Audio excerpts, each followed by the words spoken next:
मतलब पूरा परिवार आर्म फोर्सेस में माँ भारती की सेवा पे लगा हुआ है। जाना डिफेंस के अंदर ही है। जाना डिफेंस में ही है। Yes sir. अगर आप सह गए तो आप ऑफिसर बन के ही निकलोगे। अच्छा, सूबेदार साहब से याद आया कि सूबेदार साहब की कभी डांट खाई है, पिटाई हुई है आपकी? मैथ में तो सर का कोई कंपटीशन ही नहीं है, लेकिन सर मेरे पापा को पता था अगर ये यहाँ पे रह गया तो कुछ ना कुछ तो ये करेगा। नमस्कार, नवजीवन साइंस ग्रुप सीकर राजस्थान की ब्रांच नवजीवन डिफेंस एकेडमी से मैं अतुल भारद्वाज, और आज नवजीवन डिफेंस एकेडमी के दो मेधावी छात्रों की एक प्रेरणादायक कहानी से आपको रूबरू करवाने जा रहा हूं। नवजीवन डिफेंस एकेडमी में आप दोनों ने 12th के साथ में यूपीएससी द्वारा संचालित एनडीए एग्ज़ाम दी और उसमें सर्वोच्च अंक प्राप्त किए।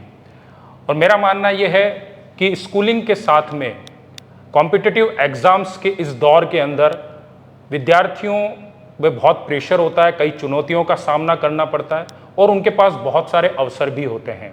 कई विद्यार्थी स्कूलिंग के साथ में कॉम्पिटिटिव एग्ज़ाम्स में असफल भी हो जाते हैं। तो मुझे ऐसा लगता है कि इनको बहुत कुछ सीखने को मिलता है उस कॉम्पिटिटिव एग्ज़ाम्स को देते समय, क्योंकि पूरे टाइम ये पढ़ाई करते रहते हैं और इतना कुछ सीखने को मिलता है, इतना कुछ समझने को मिलता है कि जिसकी कल्पना भी करना बहुत मुश्किल है। आज हमारे बीच आलोक सैन, जिन्होंने 12th सीबीएसई में 90.20% लेकर आए और विद एनडीए, ये बहुत बड़ी बात है। और उनके पास में ही बैठे हैं अमित चौधरी, जिन्होंने 12th आरबीएससी में 92.20% लेके आए। आप दोनों का बहुत बहुत स्वागत और कॉन्ग्रेचुलेशंस। तो सबसे पहले आलोक सैन, आपकी पारिवारिक पृष्ठभूमि के बारे में बताया। सर मेरा गांव हिरना तहसील है फतेहपुर और जिला है मेरा सीकर, वहाँ से मैं बिलोंग करता हूँ। ओके, अमित चौधरी। सर मेरा गांव मेहड़ा जाटवास, तहसील खेतड़ी एंड जिला झुंझुनू से बिलोंग करता हूँ। आपके फादर क्या करते हैं? सर मेरे पापा राजस्थान रोडवेज के ड्राइवर हैं। राजस्थान रोडवेज के ड्राइवर हैं? Yes sir. तो पापा के साथ कभी सफ़र किया है? यस सर, बहुत बार किए हैं। बहुत बार किया है? Yes sir. तो क्या देखते थे आप उनको कैसे चलाते हुए, गाड़ी जब चलाते थे तो क्या सीखा आपने उनसे? सर जब मैं उनके साथ सफ़र करता था तो ऑब्वियसली मैं उनको देखता था तो उन पे बहुत सारी जिम्मेदारी हुआ करती थी। जैसे कि उन पे बहुत बर्डन हुआ करता था कि पीछे जो सवारियाँ बैठी हुई हैं उनको कैसे ओवरटेक समय पे पहुंचाना होता है। बिल्कुल, ये बहुत बड़ी जवाबदारी और है। इस गर्मी के अंदर सर उनको बहुत ज़्यादा हीट का सामना भी करना पड़ता था। मैंने उनसे बहुत फिजिकल स्ट्रेंथ भी बहुत ज़्यादा सीखी है सर। हार्ड वर्किंग पर्सन, जैसे हार्ड वर्किंग भी बहुत सीखा है सर उनसे। और पीछे जितनी भी सवारियां बैठी रहती थी उनकी पूरी जवाबदारी वो लेके चलते थे, तो वो आप में बहुत गुण आपने उनसे सीखे हैं, बहुत गुण आप में आए होंगे इस चीज़ के, आपने सीखे हैं। बिल्कुल सर। अच्छा, तो आपके फादर क्या करते हैं आलोक? सर मेरे पापा बैंक मैनेजर हैं। बैंक मैनेजर हैं? तो कभी बैंक में गए हैं पैसे निकलवाने के लिए? यस सर, मैं बहुत बार बैंक में गया उनके साथ। तो जैसे कि जाता था तो बाइक पे जाती थी। अब जैसा कि है कि पापा सबको लगता है कि जैसे मतलब कि कोई काम नहीं है, लेकिन वहाँ पे उनके ऊपर लोड बहुत रहता था, बहुत ज़्यादा प्रेशर। जैसे कि संडे है तो संडे को जैसे कि सारे सेक्टर्स की छुट्टी होती है, लेकिन मेरे पापा वाले सेक्टर में ऐसा है कि उनको टारगेट मिलता था तो वो कंप्लीट करना ही होता था। तो उसके लिए हम तो जैसे सोए हुए रहते थे, तो वो रात को 1 बजे आते थे, 2 बजे आते थे। वो भी बहुत ज़्यादा मेहनत करते थे। और जैसा है कि अभी धूप है तो धूप में उनको वर्किंग साइड पे बहुत ज़्यादा जाना पड़ता है। अच्छा, बाहर आउटिंग करने जाना पड़ता तो उसमें भी सर बहुत ज़्यादा स्ट्रगल है। तो सर मैंने सीखा कि ऐसा तो नहीं यार, प्राइवेट में तो नहीं है, सरकारी जॉब करनी है। सरकारी जॉब ही करूँगा मैं। Yes sir. और सरकारी जॉब जैसे कि सर मैंने, मेरे ग्रैंडफादर है तो उनको देखा, तो उनको जैसे कि टाइम पे छुट्टियाँ मिलती थी, बढ़िया डिफेंस में जॉब है। अच्छा, आपके ग्रैंड फादर? Yes sir. वो आर्म फोर्सेस में है? Yes sir. मेरे जैसे ग्रैंडफादर आर्म फोर्सेस में है, मेरे ग्रैंडफादर आर्म फोर्सेस में, मेरे नाना जी आर्म फोर्सेस में, मेरे फूफा जी वो भी आर्म फोर्सेस में, मेरे भैया भी आर्म फोर्सेस में। मतलब पूरा परिवार आर्म फोर्सेस में माँ भारती की सेवा पे लगा हुआ है। तो आपने भी फिर ये विचार किया कि मुझे भी जाना चाहिए। तो वो कौन सी उम्र थी जब आपने ये चीज़, आपके दिमाग में ये चीज़ आई? सर जैसे कि लगता तो शुरुआत से ही था कि हमको जाना है कहीं ना कहीं पे और बढ़िया जॉब करनी है। लेकिन सर जैसे ही 10th पास की तो थोड़ा पता चला, और दादाजी मतलब मेरे जो ग्रैंडफादर हैं तो उनसे थोड़ा पूछा, तो उन्होंने डिफेंस के बारे में पूरा बताया कि ये इसका प्रोसीजर रहता है। आपकी जानकारी दी आपको? हाँ, तो मैंने वहीं से सोच लिया कि मेरे को जाना है तो डिफेंस में जाना है और अच्छी पोस्ट पे जाना है। तो उसके बाद फिर आफ्टर 10th आप 11th क्लास में प्री फाउंडेशन के लिए आप नवजीवन डिफेंस एकेडमी में आए? मैंने सर फिर एनडीए को चुना क्योंकि एनडीए हमें अच्छी पोस्ट देता है, वरना जा तो हम वैसे भी सकते हैं, लेकिन एक अच्छी पोस्ट पे जाते हैं तो रिस्पेक्ट भी अच्छी रहती है और सब कुछ ही ठीक रहता है। रेस्पेक्ट अच्छा मिलता है। Yes sir. जब आप 11th में नवजीवन में आए तो उस दिन के बारे में बताएं। सर जैसे कि पहले दिन आए थे तो सेठ सर ने हमको पहले ही बता दिया हाँ। कि हॉस्टल है तो ये मतलब एक तरीके से जेल सी लगेगी। हाँ, और सर वो एकदम फेस किया था, जैसे कि पहली बार घर वालों से इतने दूर इतने रहे दूर थे है, बिल्कुल। तो थोड़ा बहुत मन भी नहीं लगा था सर थोड़े दिन। तो सर घर वालों को कहते थे कि वापस ले जाओ, हाँ। लेकिन सर मेरे पापा को पता था अगर ये यहाँ पे रह गया तो कुछ ना कुछ तो ये करेगा। तो सर जिसकी वजह से मेरे साथ वाले भी बहुत आए यहाँ पे। तो जैसे मेरे पापा ने मेरे को मतलब मोटिवेट किया थोड़ा बहुत, और थोड़ा बहुत मतलब डाटा भी, और मतलब मेरे को यहीं पे रहने दिया कि तू रह ले यहाँ पे, चाहे कुछ भी हो तू यहीं पे रह। मतलब कुछ दिन आपका मन नहीं लगा, उसके बाद फिर एक रेगुलेरिटी बन गई यहाँ पर डिफेंस में। जितना भी उसका आपको जो भी जितना भी टारगेट था, जो आपका शेड्यूल रहता था, उसको आपने फॉलो किया। Yes sir. और जैसे कि सर मेरी जो मम्मी है वो भी थोड़ी इमोशनल है, तो उनको भी मेरे बिना मन नहीं लगता था। तो जब वो बोलते थे कि इसको बुला लो वापस, तो कहा नहीं नहीं बुलाना नहीं है अभी। जैसे कि थोड़े दिन तो मन नहीं लगा, फिर जैसे दोस्तों के साथ रहे, एकेडमी के जो रूल्स एंड रेगुलेशंस फॉलो किए, तो सर उसमें थोड़ा थोड़ा इंटरेस्ट आने लगा और धीरे धीरे कंपटीशन भी आने लगा। जैसे कि हम कंपटीशन के अंदर हैं, तो उस वजह से हम मतलब कि घर का इतना सोचता नहीं थे। बस ऐसे कि कंपटीशन है, पढ़ाई वढ़ाई इनका पूरे दिन चलता था, तो मतलब घर वालों का सोचने का टाइम नहीं मिलता था। अच्छा आलोक, एक बात बताएं, जैसे स्कूलिंग और कॉम्पिटिटिव एग्ज़ाम जो कि एनडीए है, बहुत टफ एग्ज़ाम है, तो इसका दोनों का सामंजस्य कैसे बढ़ाया? क्योंकि आपको 5 महीने एनडीए के लिए मिलते हैं और 5 महीने आपकी 12th की स्कूलिंग के लिए मिलते हैं, तो आपने इस तरीके का कैसे सामंजस्य बैठाया? सर जैसे कि शुरुआत में आए थे तो 11th में जैसे कि हमें 10th तक स्कूलिंग में इतना बताया नहीं जाता है, उसमें तो क्या पढ़ा दिया जाता है वही पढ़ लो, ना इतना ज़्यादा प्रेशर रहता है। लेकिन जैसे 11th में आते हैं तो यहाँ पे जैसे 10th से 11th का सफ़र बहुत ज़्यादा मतलब बड़ा होता है, बीच में बहुत ज़्यादा डिफरेंस होता है। और साथ में हम एनडीए की तैयारी कर रहे थे, तो शुरुआत में हमें बहुत प्रॉब्लम्स आई, लेकिन जैसे कि टीचर्स की गाइडलाइंस, सर आपसे कुछ पूछा, सुबेदार सर से कुछ पूछा, सेठ सर से पूछा कि हम कैसे फॉलो करना है और ये हम कैसे रहें, मतलब कि हमारा प्रेशर बहुत ज़्यादा हमारे को। तो उन्होंने कहा कि बेटा प्रेशर को झेलना पड़ेगा, अगर एक बार अगर आदत पड़ गई ना इसकी, तो फिर तो मतलब कंटिन्यू चलता रहेगा। तो हमने थोड़ी बहुत, तो जैसे कि था कि प्रेशर रहता था बहुत ज़्यादा, तो उसके साथ क्या है कि एनडीए की भी तैयारी करते रहे और स्कूलिंग की भी करते रहे। और जैसे 12th में आए तो अब पता ही नहीं लग रहा है जैसे कि हमारे ऊपर इतना ज़्यादा प्रेशर है क्या स्कूलिंग का भी। अब एकदम रिलैक्स हो गए Yes, आप, sir. है ना? चलिए ठीक है आलोक।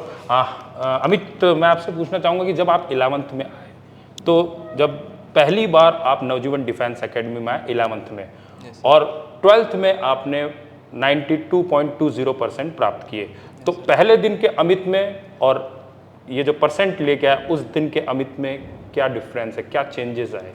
सर जैसे कि मैंने 10th पास आउट करते ही घर वालों को कह दिया था कि मेरे को एनडीए के अंदर जाना है। तभी पापा ने कहा ठीक है अभी बैच स्टार्ट हो रहे हैं, तो सबसे पहले नवजीवन का सबसे पहले स्टूडेंट में ही था 11th के अंदर। ओके।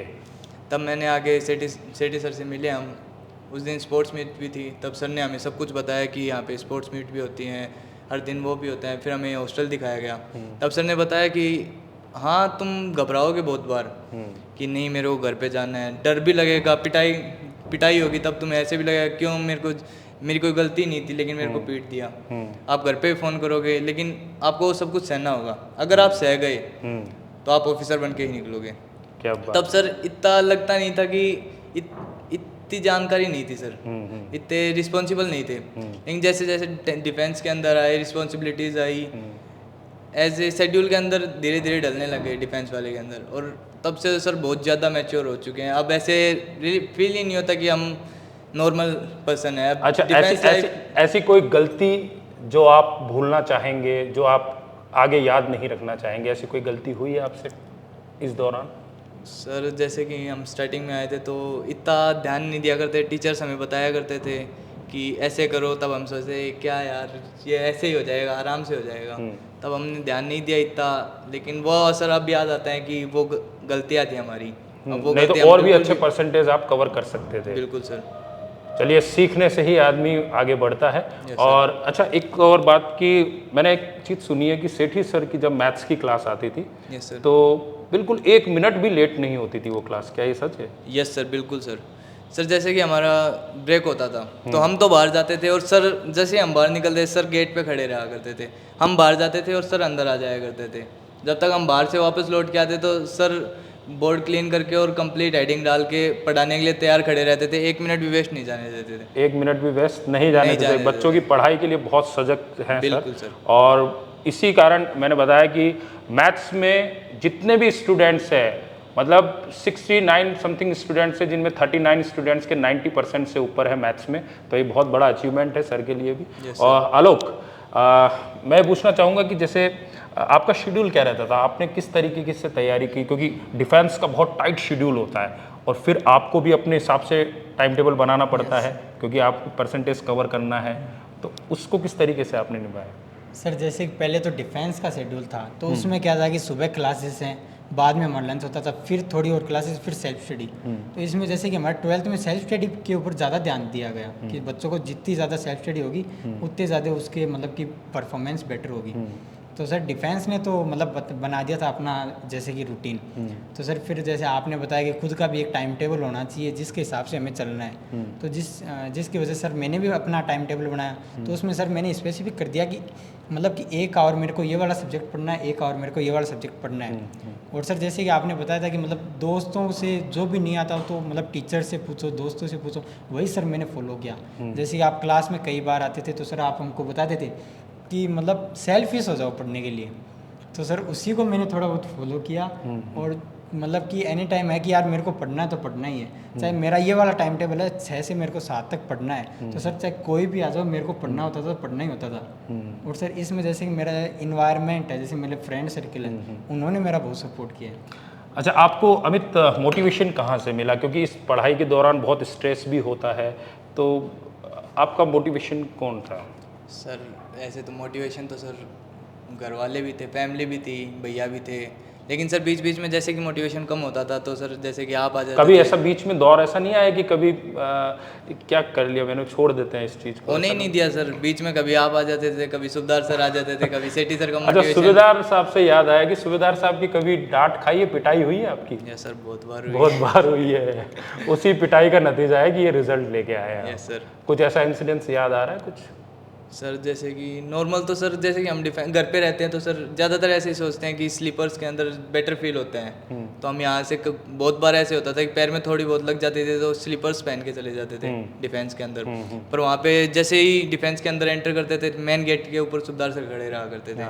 वो स्लीपर्स को देखते ही जो बच्चे स्लीपर्स पहन के रखते हैं उनको साइड में कर दिया करते थे कि ये बच्चे इधर आ जाओ। बाद में हमारी पिटाई हुआ करती थी, हमें ग्राउंड के राउंड लगवाया करते थे। बाद में पिटाई होने के बाद में वापस भेजा करते थे सर रूम पे कि जाओ अब शूज़ पहन के आओ। तो सर डर लगता था कि आज अगर स्लीपर्स पहन के गए तो वापस इस धूप के अंदर वापस आना पड़ेगा, ग्राउंड के राउंड लगाने पड़ेंगे, शूज़ तो पहनने ही हैं, तो पहन के क्यों नहीं चले। अच्छा, अब आपके 99.20% बने हैं, आपने सूबेदार साहब की मार भी खाई है, डांट भी खाई है, क्या कहना चाहेंगे सूबेदार साहब को? सर ने हमारा बहुत हेल्प किया सर, और बहुत ज़्यादा मोटिवेशन मिलता है सर को जब देखते हैं कि इतनी उम्र होने के बावजूद भी सर इतने फिट एंड फाइन है और इतना डिसिप्लिन है सर के अंदर। 30 साल आर्मी रिटायर्ड हैं। Yes sir. और सर ने बहुत देश की बहुत सेवा की है, आदरणीय सूबेदार सुभाष जी सर ने, और हमेशा बच्चों के लिए वो प्रेरणा स्रोत रहे हैं। और मैं सिटी सर की बात कर रहा था, उन्होंने भी बहुत प्रेरित किया है बच्चों को।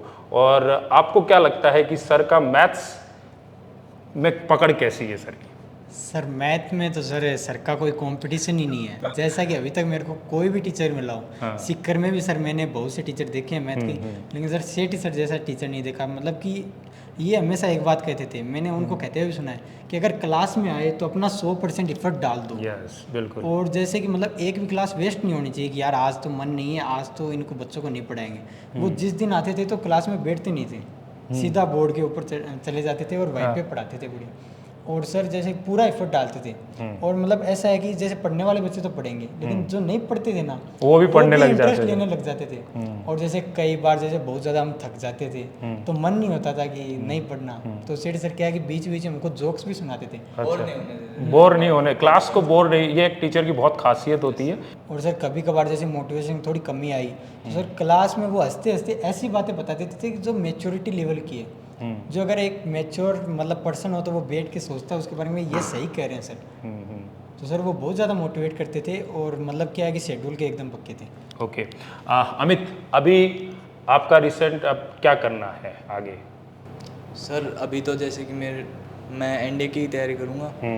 बस मैं यही कहना चाहूँगा कि आप जो भी काम करें पूरी शिद्दत के साथ करें, उससे आप अपने माता पिता का और नवजीवन डिफेंस एकेडमी का, हमें भी ये लगना चाहिए, नवजीवन डिफेंस एकेडमी के जितने भी टीचर्स हैं, स्टाफ है, उन सभी को ये लगना चाहिए कि हाँ ये हमारा स्टूडेंट है, हमें गर्व होना चाहिए। वैसे ही आपको भी गर्व होना चाहिए कि नवजीवन डिफेंस एकेडमी में हमने पढ़ाई की और आज हम उस मुकाम पे पहुँचे हैं। बहुत बहुत धन्यवाद और इन्हीं आशाओं के साथ हम विदा लेना चाहेंगे। Thank you so much. Thank you. जय हिंद सर।